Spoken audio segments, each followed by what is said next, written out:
CCN संवाद के पहल पर बागडोगरा फ्लाईओवर के डिवाइडर पर लगाए गए पौधों को नया जीवन मिला है।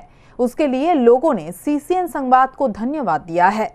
शुक्रवार को सीसीएन लाइव में बागडोगरा के फ्लाईओवर स्थित डिवाइडर पर लगाए गए पौधों को दिखाया गया था, जो पानी के अभाव में प्राय मृत अवस्था में पहुंच गए हैं। इसे देखने के बाद स्थानीय लोगों की सहायता से आरवी फाउंडेशन की ओर से इन पौधों में पानी डाला गया। फाउंडेशन के आलोक पाल ने बताया, बागडोगरा के सन्यासी चाय बागान प्रबंधन से अनुरोध करने पर उन लोगों ने पानी का टैंकर दिया। उसके बाद पौधों में पानी डालने की व्यवस्था की गई। उन्होंने इसके लिए सीसीएन को धन्यवाद दिया। আবার প্রথমে সিসিএন শিলিগুড়িকে অসংখ্য ধন্যবাদ, কারণ তাদের যে নিউজ চ্যানেলে আমরা কালকে দেখতে পেরেছিলাম যে আমাদের বাগডোগরা ওভারব্রিজের উপরে কিভাবে গাছ যে লাগানো মূল্যবান গাছগুলো যেগুলো লাগানো হয়েছিল সেগুলো শুকিয়ে যাচ্ছে। তো আজ আমরা সেই নিউজটা দেখার পরই কাল রাতারাতি আমরা সন্ন্যাসী স্থান চা বাগানে আমরা যোগাযোগ করি এবং সেখান থেকে একটা জলের 1500 লিটারের জলের ট্যাঙ্কারের ব্যবস্থা করে আজ আমরা বাগডোগরা আরভি ফাউন্ডেশনের পক্ষ থেকে পুরো পানিঘাটা মোড় থেকে এয়ারপোর্ট মোড় অবধি যত ফ্লাইওভারের উপরে যত গাছ আছে প্রত্যেকটা গাছে আমরা প্রায় 1 বালতি করে জলের ব্যবস্থা করি। 1 বালতি করে জল প্রত্যেকটা গাছে আমরা ঢালি। আজ আমরা দেখছি যে এশিয়ান হাইওয়ের গাড়ি লাগানো আছে, অ্যান্ড এশিয়ান হাইওয়ের গাড়ি লাগানোর সঙ্গে সঙ্গে আমরা জিজ্ঞেস করি যে কিছু লোক গাছ কাটছিল আর কি, আমরা আপনার গাছগুলো কাটছেন কেন? তখন ওনারা বললো যে আমরা এশিয়ান হাইওয়ে থেকে এসেছি গাছগুলো কেটে নিতে। বলে কেন কাটছেন? কেন? বলে শুকিয়ে গেছে তাই। আমি বললাম কেন শুকোলো? তখন বললো জল দেওয়া হয়নি। এবার আমি বললাম যে আপনারা তো এটা কোনো কন্ট্রাক্টে কেন জল দেননি এতদিন?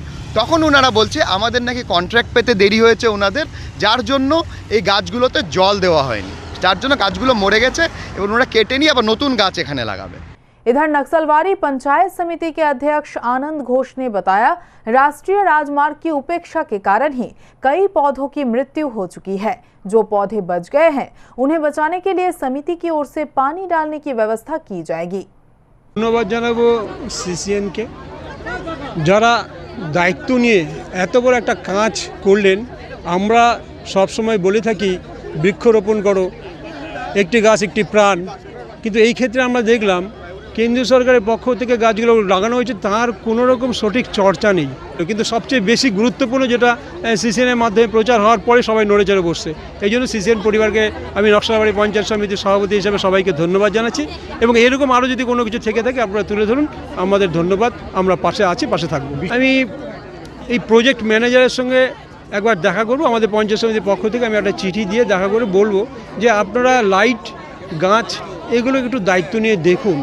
একেবারে মানে কীভাবে বলবো সেটাকে, সেটা বলা হয় যে ওই মা বাবা ছাড়া ছেলে মেয়েদের মতো আপনারা তৈরি করে রেখে দিয়ে চলে গেছেন, তার কোনো দায়িত্ব নেই, রক্ষণাবেক্ষণ নেই।